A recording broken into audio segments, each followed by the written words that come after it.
And there we go. Hello, everybody, and welcome to another episode of Off the Post. As you can see, I am not DJ Redcap, obviously. He had some real life issues that he had to take care of, so he's not available today. So you get us two lovely ladies instead. So let's meet our one-woman panel and see what she's been doing since the last time we spoke. Danica, how you doing today? I am good. How are you? Doing great. No. Doing great. Nice. Yeah, I've just been hanging around doing some work stuff. Nothing too crazy. Hasn't been that long since we last chatted. That is true. It's only been 3 days since we last spoke, so not really much new going on with either of us. So let's just get right into it. Before we get into the game, just wanted to share some quick news. Across the pond, they've been having qualifiers for next year's European Championships, and the group stage wrapped up today with all of the with 15 of the final 16 places decided, and 2 teams remaining in the playoff for the 16th spot. So we have some new teams joining the competition. We got Switzerland, Scotland, Austria, and Belgium. Our first time and it's their first time in a major tournament. So getting these new teams in, it's always good to see for the development of women's soccer around the globe. So that is good. And the playoff to decide the final spot is going to be between Romania and Portugal, who even a few years ago you could say would probably be 3 easy points for the top teams. And now they're competing for a chance to get into a major tournament. So just wanted to share that little bit of information. It'll be decided next month will be the 2 games between those 2 teams to decide that spot. So follow us, and we'll share the results as they come in and let you know who made it. So just wanted to get that out of the way before we got to the good stuff. The USA versus Netherlands, a 3-1 win for the home side. Couple of goals from us and an own goal, and after the Netherlands got an early goal. So another win for the USA. Danica, what were your expectations going into this game, and what did you think of the lineup? Yeah, so I think it was kind of, we mentioned this like last show. I expected us to win, but I expected them to put up a bigger amount of a challenge. I expected a lineup that was going to be similar to kind of like more World Cup, nothing too crazy than what we've been seeing. I guess we kind of saw that Ingen being in there, like I was like, oh, didn't expect that. And then I think having Haran out on the wide end of the midfield was kind of surprising. But besides that, I think, I wasn't expecting, obviously, quite how this went down, but I guess the score line was something I was kind of expecting. Yeah, that was about the same for me. We obviously knew it probably wasn't going to be another 9-0 thrashing like we got against Thailand. It was going to be a closer game because the Netherlands are no joke. They're ramping up to host the European Championships next year, so I think they wanted to get a tough game against the top ranked number 1 team in the world. And when any team comes in and plays the U.S., plays a Germany or U.S. or any one of these top teams, it's like their level just goes up this much higher, and you could tell they were fired up to face the U.S. So, and I kind of expected that. I expected them to come in and do that, and that's what we got. As far as the lineup for me, back to what the hell are you doing, Jill, with this? Yeah, like you said, Lindsey Horan on the wing, when you have a player that doesn't necessarily have a lot of speed on the wing, is a little bit questionable. Love Whitney Ingen, but she really is not an outside back. She's a center back, so that was a little bit of a what are you doing as well. Kind of what I expected. The Thailand game was a one-off. It was basically, how are we going to make KO look good in her last game? Now that that's over with, I can do what I want again, so I'm going to do this. So it was pretty confusing lineup for me. I wasn't necessarily a fan of some places. So let's get to the first half. What did you think of it? It was, I think I described it as like an entertaining scramble, like of people trying to like suddenly get their act together because well, I think obviously we got caught off guard with this whole Jill wanting everyone to attack. Our positioning was way off. And the fact that one long ball like resulted in a goal within 2 minutes, there's really not much Nair could do about that, was like obviously surprising.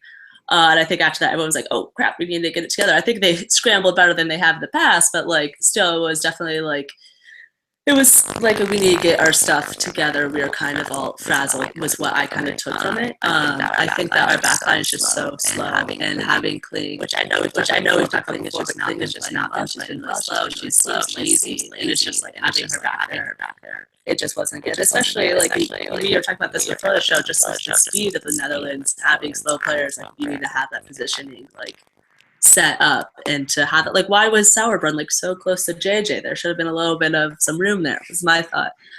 And then I think I knew that we were going to score. I feel like I've just kind of had this expectation that like, all right, Lloyd's going to equalize this. I don't know, it's just kind of was like, she's going to figure this out. Heath has been playing really well these last couple of games, so like when Heath to Lloyd scored, I was like, yep, there we go, that's what I expected. That's nice.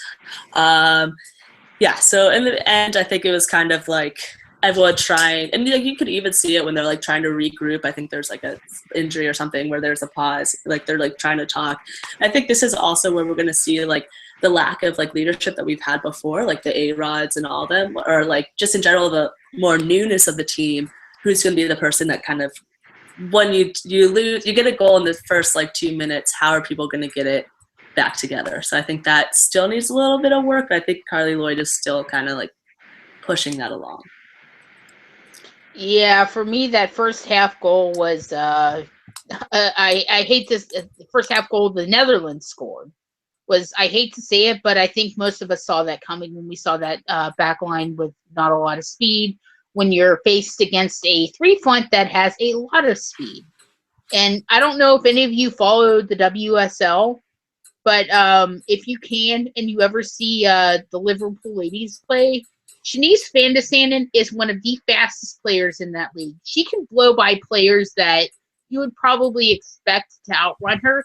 She can take them on and just blow by them like it's nothing. She is unbelievably fast. I think probably even faster than maybe Mellis, who was a starter until she retired. She probably beat her in the foot race. So the fact that she was able to just leave both Kling and Sauerbrunn in her dust was not a surprise to me. I saw that coming from probably the instant the lineups came out. And guess what happened? Within 2 minutes, we gave up a goal. So not the best start. I don't blame Melissa Nair for that because, the backline did kind of leave her as a sitting duck. So, and she did come out for it a little bit. So maybe not the greatest decision, but it wasn't one of those things like, oh, Nair screwed up. Why isn't... I'm not even going to get into that because that has been ad nauseum on message boards and what all over the internet. So not even touching that one. I think after that goal, it did take the U.S. a while to get figured out. I think they were very surprised by how the Netherlands were pressing them and not willing to sit back and bunker like some other teams would do. Looking at you, Sweden. They were pressing them. I think probably right around maybe the half an hour mark is when the Netherlands started backing off a bit, and it's when the U.S. put their foot on the gas. And then we saw, not a big fan of Vangen on the outside. She's better as a center back, but she did have that great ball that Tobin was able to run onto, and then Tobin crossed into Carly, and Carly makes no mistake to get the equalizer. So I think it was a really good end to the half. I think probably I would say maybe the moment Ali Krieger came in, surprise, surprise, when you have a player coming in to play in their natural position. I think that's when we started picking up, and we ended off the half on a really good note. So, it was a rough 30, 35 minutes, but then after that, you picked it up and had some good momentum heading into the second half. Speaking of that second half, what were your impressions? I think we were a lot more together. I think it was kind of like, all right, guys, well, that was surprising, but here we are. We're here to play. And so I think that's when like the US was like what they kind of always do sometimes. It was just like, maybe not always, but like come out like, all right, we're here to play. Let's show them who's boss kind of thing. And then with the own goal off of like presses like hidden, and I know like it's like Heath like probably fouled the like defender, like which ended up in the own goal. But after how much they had been fouling us, like I was just kind of like, take it, suck it. That's what you get, which is probably like a terrible reaction. But it's like, if you're gonna foul us all the time, then yeah, we're gonna score a goal off fouling you or something like that, which probably is a very mature thing. But that's how I responded to that. And then with the other goals, then with that sour run, like throw into Rapinoe, who like passed it in for the Lloyd header to Long for a goal. That to me was just like classic. And it's one of those like Rapinoe, I had issues being in like the Olympics just because she had been injured for so long. And I think that hasn't really been playing quite as much. But like when you get that long ball in or long cross in from like Rapinoe, I'm like, yeah, here we are. This is great. So I loved that. Thought that was fun. Speaking of Long, I think we both were like talking ahead of time that we're like, God, she's going to start Long. It's going to be terrible. But no, first to admit, like she did great. I take back what I said. She really like I think she like really helped us a lot, and I think she did great defensively. And I think sometimes like Long can be lazy, but I don't think I really saw that in this game. Yeah, I'm trying to think if there's anything else I really wanted to mention, but I think that was kind of my takeaway. Yeah, I mean, I'll co-sign along. You know, I gave her a lot of crap from her lackluster performance, both in the Olympics and in the Thailand game. I mean, what did she really do during that? Not much of anything. Just pass back, pass back, pass back. Oh boy, did she make me eat my words in this game. So good defensively. I think it was probably one of the few really bright spots in that chaotic half an hour-ish, because she was making a lot of defensive stops that probably could have resulted in the Netherlands getting more chances than they got. So I'll give her props for that. Yeah, that goal by Heath, I mean, you can argue maybe it should have been a foul. I am leaning towards that maybe it should have been called back, for a foul, but considering how many freaking times the Nuke Decker was hacking down our players and not even one card. I am not one of those, how dare you even breathe on my snowflake, I will hurt you, you should be sent off type of people. I recognize it's a physical game. I think some fans need to maybe take a step back, breathe, say, okay, these players are professionals. Yes, some of these challenges, there is a risk that they could get hurt, but that's a risk they're willing to take. So y'all need to breathe. Y'all need to step back and say, not get so freaked out. I know she's my favorite, but she's a professional. She can handle it a little bit. But a Nuke Decker, man, girl, you need to chill, because you were so lucky that you did not get a persistent infringement card, because she had a ton of challenges. And at some point, I think a referee needs to step in and say, that's what, the fifth or sixth foul on you? Okay, maybe I should give you a card and tell you to calm down a little bit. Here you go. But she didn't. So, what can you do? We got a bit of a benefit on the goal, on the own goal from Vandenberg. Maybe they get a little bit of a benefit by not having one of their players carded for a lot of fouls. So, kind of swings both ways. So, what can you really do about that? As far as Kristen Press, I was kind of critical of her when they played Thailand. I thought she wasn't really involved so much. When she came into the second half, I thought the attack just went like that massive spark. Because Alex Morgan did nothing in the first half. There were times where I didn't even notice her on the field. She was so uninvolved. But then Press came in and just everything picked up from there. She had a very good game. A little unlucky hitting the post more than once. It was just everything was there, but the end product for Press. But good game from her overall. Yeah, not really much else I can add. It was just one of those typical the U.S. in some team battles, and then the other team runs out of gas, and the U.S. just puts their foot on theirs and wears them down. So I think it was a quality game overall. Two top teams battling each other. U.S. wins, so can't be too disappointed. So I enjoyed it. I mean, I enjoyed it from a game perspective a lot more than I did the game against Thailand. Mm-hmm. That had its own great moments. The Heo retirement, honoring her. But from a purely gameplay perspective, this one was more enjoyable. So that's pretty much all I got. Did you have any other final overall thoughts on the game? No, but what you're talking about with Press kind of reminds me, or just, I feel like Press is at this point right now where she's doing a lot of great things. It's always just that finishing. Not always, but I feel like right now her big problem is just finishing it. Like, she just can't get it. So I feel like she's going to eventually hit that point. Maybe not. But it's just going to click. And I'm just really excited to see once that clicks and once she's actually, like, finishing, like, regularly, to see what's from there. Because I feel like she's still, like, young. She still has room to grow. But I feel like once she could get that consistency down, that's like what I'm pumped for Press. Like, I'm excited for her now, but like I'm pumped for like together Press. If that makes sense.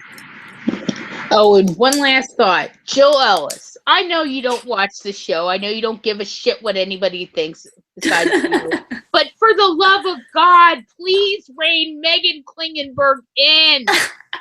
Please tell her to not go up all the time because she spends more time in games in the opponent's 18 than she does doing actual defense. And oh, look at that, we gave up a goal right away because she was too slow to get back and cover on a long ball. You need to rein her in. Kling, you need to figure out when to pick your moments. You need to decide when to go up and when to stay back. And I don't know if at this point if she'll even be able to figure out that balance of knowing, okay, I can go up now. Okay, I need to stay back now and let the other side go up. Or I need to get back and defend because I might not be able to catch this player. But, and if she were a few years younger, I would think, okay, maybe this is something that can be taught. It can be instructed. But at this point in her career, with the fact that she is getting more established, that she is pretty much an established player, I just don't know if she's going to get that balance correct. And if she can't, against these better teams that are not going to run out of gas in the 70th minute, it is going to cost us some games. You're going to get some big time results, and I never want to see the U.S. lose, but maybe they need to have that one game where everything goes wrong and they lose by 2, 3 more goals because of these tactics. Maybe that'll finally get the thing into Jill Ellis to say, this is not working. This is not going to work against the top team. I need to try someone else there, or I need to figure out a different game plan. Because Megan Klingenberg at this point is a total liability. She is by far the weakest link on that back line. I don't know if she got covered during the World Cup because she had 3 good defenders behind her, or if she was just at a better level and she's gotten lazy since then and has regressed, but she is killing our defense. Our defense has gone downhill since it was so awesome at the World Cup, and I'm putting 99% of the blame on her. She needs to get her stuff in order, or it's going to cost the U.S. big time in 2019 if we qualify, or it could cost us another Olympic Games. But she needs to figure that out. Jill needs to figure out how to prevent that from happening. Kling needs to figure out that she can't just go up all the time, that she needs to get back. So that's pretty much my biggest issue. So, all right, deep breath. Gonna relax. Let me get the rants out. So, looking forward, next month we have a couple of friendlies against Switzerland, not Sweden, as some places are reporting, against Switzerland. Jill Ellis has mentioned in some post-game interviews that not every player that we've seen for these two games is going to be called up for the games against Switzerland. I mean, obviously Heather O'Reilly's retired, so she's going to be one of them. Danica, who do you think are some of the players that are on this roster now that will probably not be brought into the October game for Switzerland games? I'm going to say Ingen, just because she was already kind of on that line before, like, the Olympics of what's going to happen with her. And I guess, like, I like her. Like, don't get me wrong. I just don't think that she's been performing, like, super well. And, like, she's not really playing, which could contribute to that. But just I feel like she's probably one that won't get brought up or can't play. And this pains me to say, but I think Krieger might, maybe not. I could be completely wrong. But just given the way that Jill hasn't been playing Krieger, despite the fact that Krieger's been solid, in my opinion. And she is a little bit older. Like, I think she still has, like, years under her. Like, she still has years to play, but I think that Jill seems just not like Krieger and seems to love playing. But so I think she maybe not this time, but I think it is a potential that she would not come back and play again. So I think those two, maybe Haran as well, just for, like, Haran not playing in again, Jill Ellis is putting players in positions that aren't really their positions.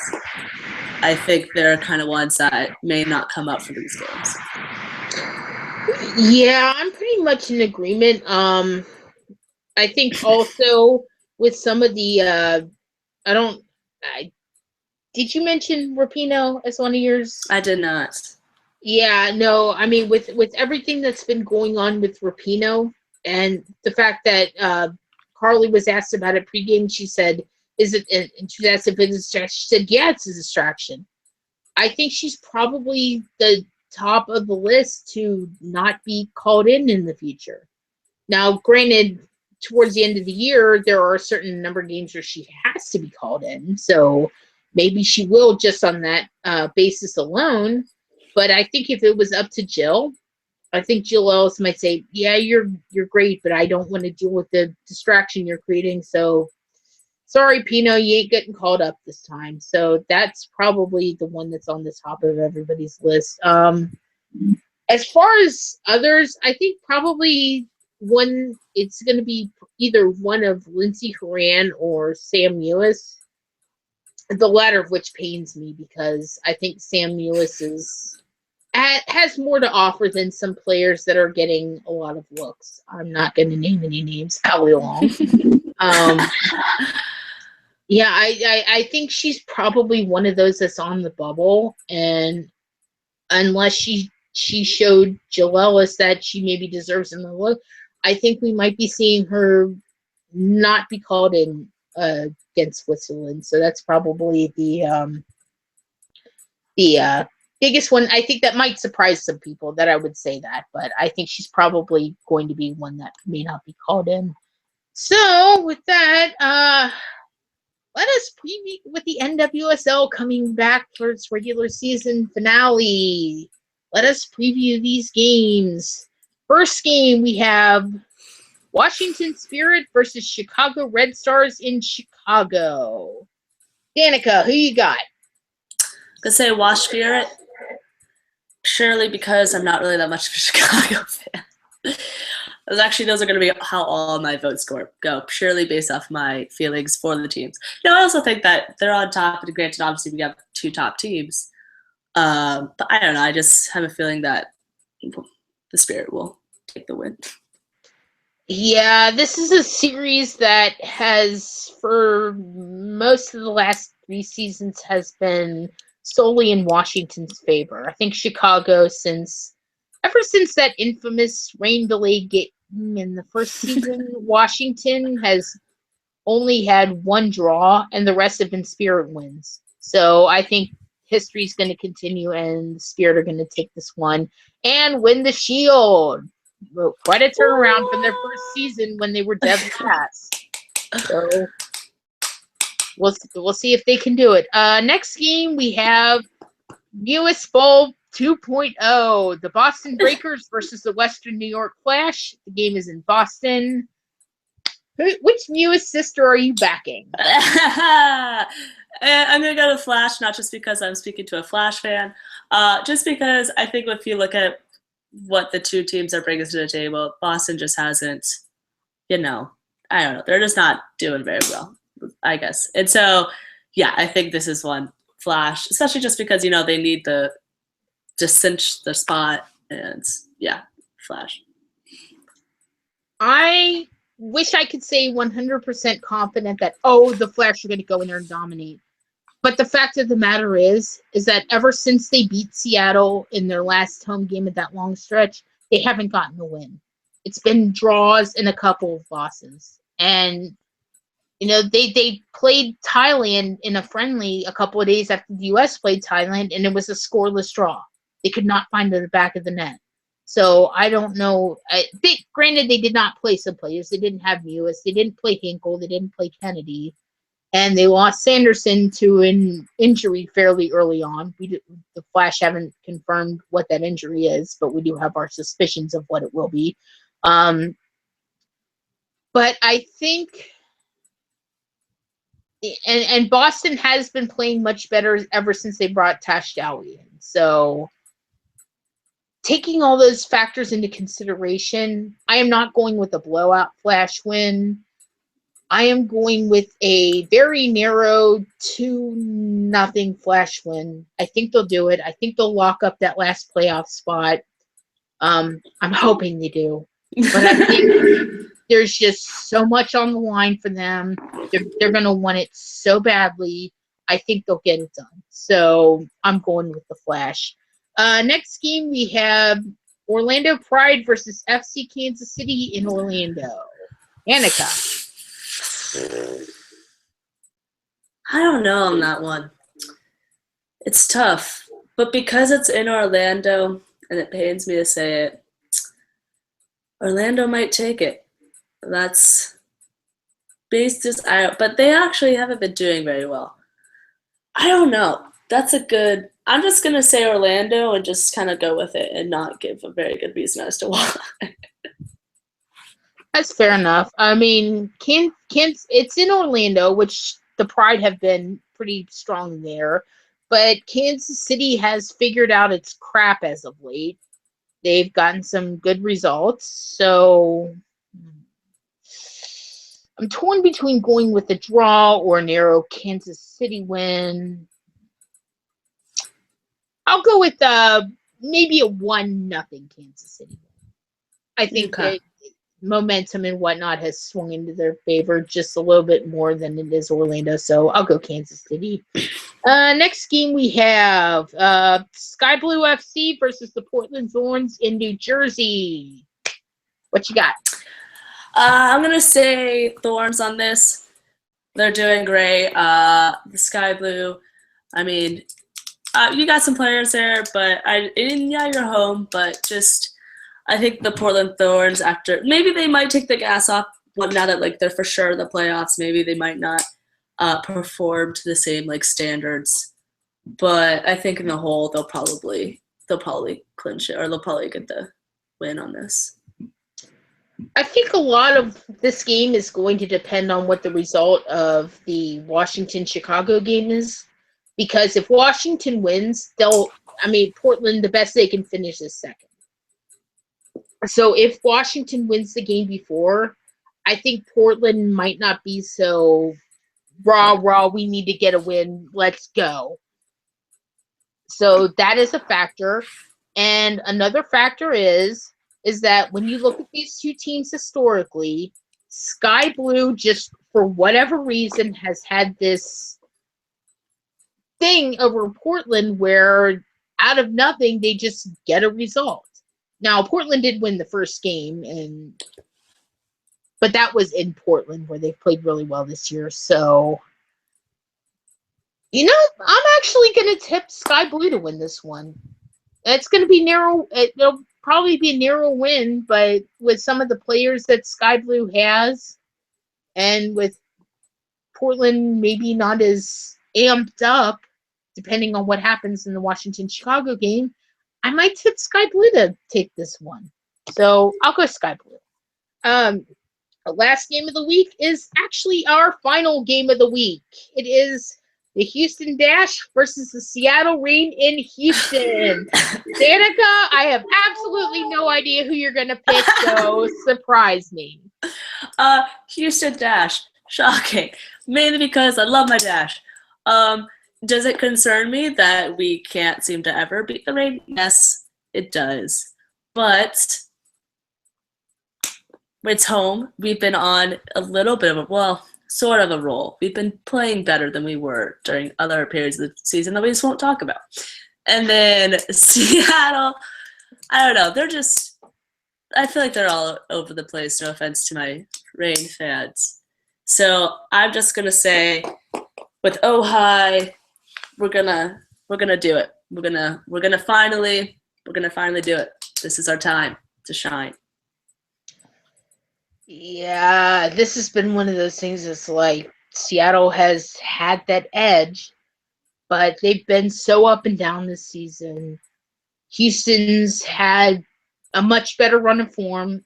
Aside from that one hiccup in Portland, they've been on such a great run of form over the last few games, ever since Stella Clea back.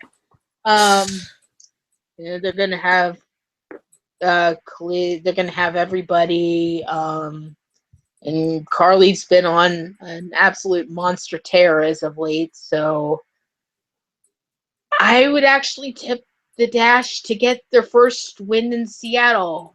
I mean, I know what that's like to have that one team that just gives you problems. Your Dash gives my problems all the time. But I just want one last shutout of the Dash. Just one. Just one, because they're the only team we haven't shut out yet.